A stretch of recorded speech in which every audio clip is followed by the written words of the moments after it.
Hey guys, welcome to the 146th C# tutorial that I'm making for the new Boston. And in this tutorial, I'm going to be showing you how to use keyboard shortcuts. So all you're going to need for this tutorial really is just a blank form. And the first thing that we're going to have to do is set the key preview property equal to true. So just go over to your properties panel over here and set key preview to true.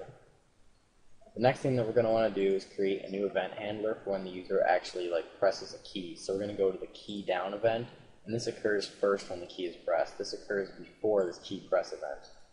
So we're going to want to click on this. Alright, so we're going to want to be checking to see if the user pressed Control A.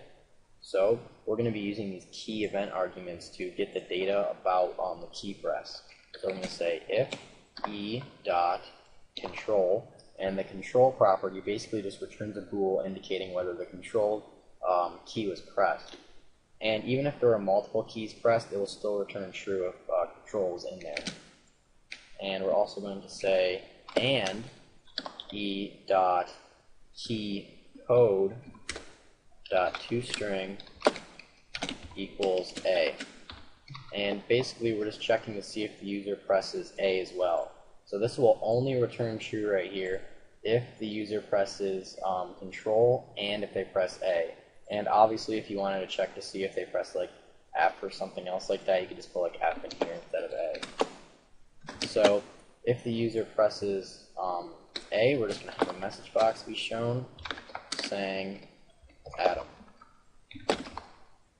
Alright, so now when we go over here to our form, debug, and press Control A, we should see a message box that says Adam. Yep, and if we press any other key combination, it won't work, only if we press Control A. Alright.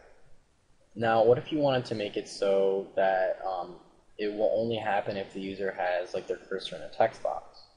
So what you're going to want to do is just drag a text box over to your form, and what's different between a text box and your actual form is there's no key preview property, so you don't have to worry about setting anything to true.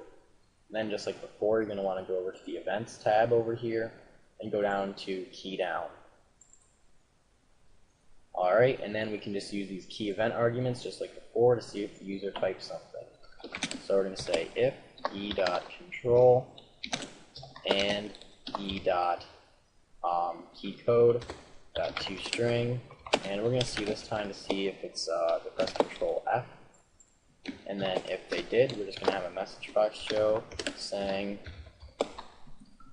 you pressed Control, I'll say CTRL for Control, and F.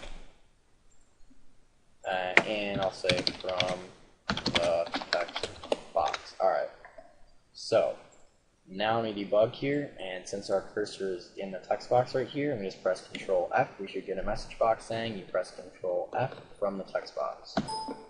Yep, perfect. Alright, and you can also do things from other keys. There's not only Control inside of this key event args class. You can also check to see if they press Shift or Alt as well. So if you wanted to see if they pressed Alt and I don't know, B, then we'll say Alt here and B. So now we're just going to check to see if the user pressed Alt and B. So if they press Alt B, then yep, you pressed Alt and B from the text box. And if you wanted to check to see if they pressed Alt and Control, we can do that as well. So if they pressed Alt and Control. Alt and Control, yep. Alright, so that's pretty much it for this tutorial on setting up keyboard shortcuts, so see you guys.